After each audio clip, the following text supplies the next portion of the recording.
know, today is a very sad day for us. It is also Friday the 13th, unlucky for some. And it's extremely unlucky for us, because after 7 years at Cancer Research UK, James has decided to leave us.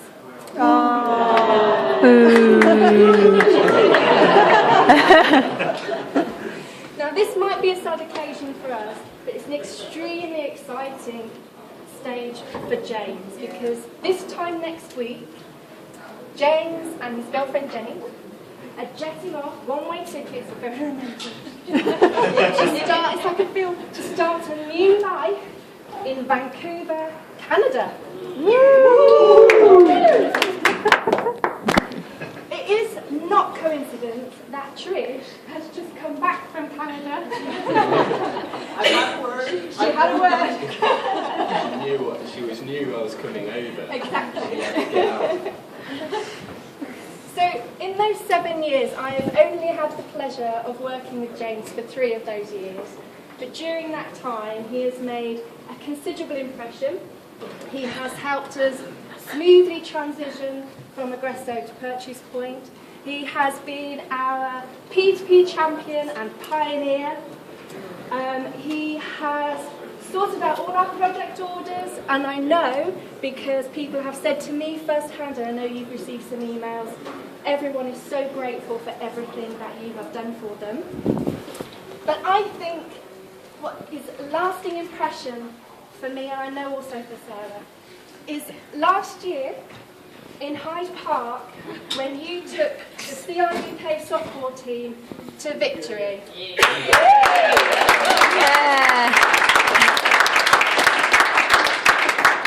Not actually that has left a lasting impression for myself or for Sarah. It's when at the end we went up to congratulate you and didn't realise that you had kind of agreed to strip off. It was at that moment I started to get a little bit worried. And then he did proceed to run round the pitch in Hyde Park in his undies. So there are photos, and I'm sure they will be circulated later tonight, so you have to go to the pub. Is that why he's leaving? I hopefully don't think there are any Canadian officials there, otherwise you'll be lucky. Joking aside though, we have greatly appreciated all the help that you've done on behalf of the team, the whole of IT services, and everyone else that's here from different departments. We thank you and we wish you all the very best in your new life in Canada. Now, if the drinks trolley had been going round, I would have asked you to raise your glasses and wish James in a very British traditional way. We'll say 3 cheers for James. So, hip hip!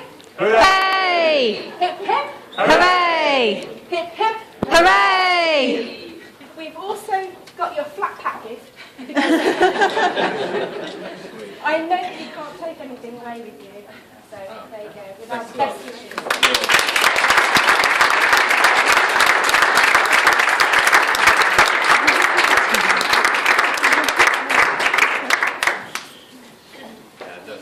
Thanks a lot, Jane. That's really cool. I'd like to start by saying this is a special organisation, and I'm going to miss it a lot. When I'm out there, I'm going to try my utmost to work for a charity, because I think that it's definitely a special kind of working environment. You don't get it in the corporate world. My feeling's always been I want to work as part of a brilliant team for a good cause. It's not about lining shareholders' pockets. So I work with the best people in my team who I'm going to miss so much. Doug Starr's an absolute legend, probably the biggest legend I've ever met in my life. He's just brilliant, absolutely brilliant at what he does, and just a great person as well. Sarah is one of the most caring and conscientious people that I've met. Really selfless. Is one of these people that will do anything that will put other people before herself. So it's been amazing working with Sarah, and Anna and Julie, who are new to the team, have just come in and hit the ground running, and they're straight up cool people as well. And finally, Jane has been a great manager. One of the most meticulous people I've ever met in my life, probably because she's formerly a librarian. but record keeping is second to none. Jane is very, very thorough when it comes to the information that we retain. But there's a few people outside of work as well. Vito Muppitito, one of my former colleagues, who goes by the name of Muppet Face for short. He can't be here today, really upset about that, but an emergency came up, and most of what I was going to say was taking the piss out of it. So, but as Holly, Double H, is on the camera and will be sending this to Vito, I'm going to still take the piss with the same verve and vigour as before.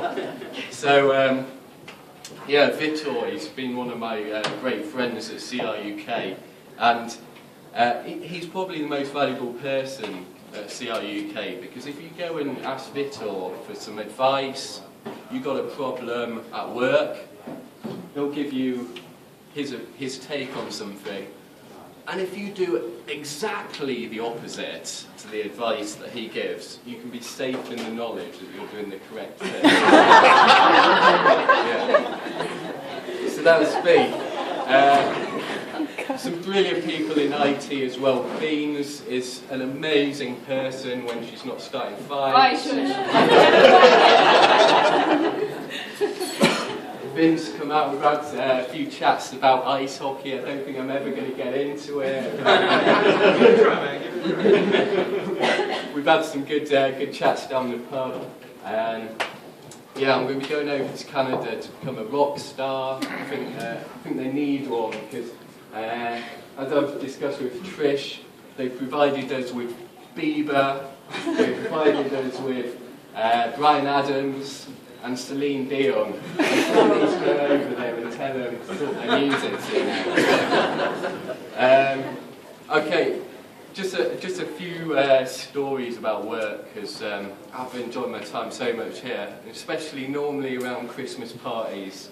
So there was the time that I got a bit. Normally I'd get a bit tipsy. This time I had a bit of a dance with Harple. I didn't like it at all. Nowhere near as much as I liked it. There was a time that Pete nearly got arrested for grooming of interns on the dance floor.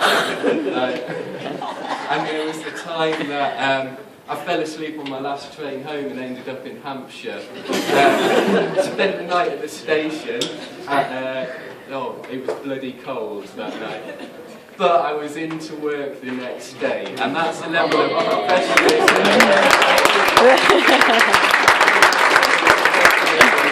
People who work for CRUK show, definitely. Just something else. Some things I've been involved in, obviously, is a softball, which you've all heard of. A thing called Lunch Club, which some of us would be part of every lunchtime. It's where we tackle kind of big issues in life, like the existential questions, so to speak. So we cover topics such as, can you ever experience anything objectively? And what is the relationship between mind and body? Big questions. And one I was thinking about recently, which I guess is for all of you, I was going to bring it to Lunch Club today, but it's kind of one that's been playing on my mind lately, was, do you think rush hour crush in Metro is a medium for gangsters to run their criminal empires from behind bars? Okay, and I've been thinking about this all recently. I've got a few examples here, so just kind of give a bit of context to this. So one is by Tall Hot Blonde, and she says, Tall, dark and handsome, on the 736 from Brighton, your eyes captivated me and sent me into a world of ecstasy. Meet me by the bike racks tomorrow. Now this is clearly an ecstasy deal. Also, we got to the hunk of meat with the ginger beard and one ear. Be my Van Gogh and I'll be your baby-faced muse. Talk to me tomorrow, same time, same place, 143 to Highgate. I mean, that's just a bit weird. Like Piggy Girl with pigtails, that's right. And what kind of gave it away to me was this one by Dangerous Dave, the Turntable Slave. But you are my ideal girl, please can I have some drugs? I may have made that one up to verify my argument. But also, along with that, there was a particularly weird one, not drug related, but quite funny, by Creepy Guy at Station, going to the stunning brunettes on the Metropolitan line out of Baker Street on Monday.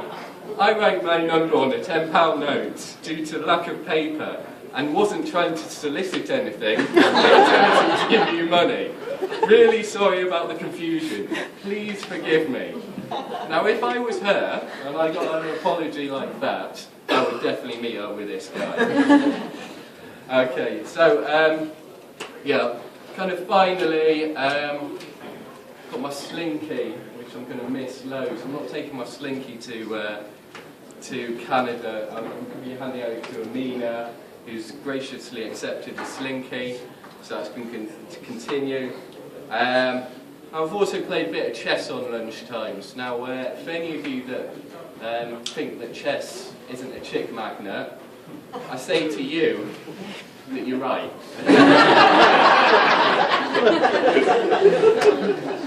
Yeah, but thanks a lot, everyone, and I'm going to miss this place greatly, and I will be in touch. I know most people just kind of sycophantically say it, and oh yeah, I'll keep in touch, man.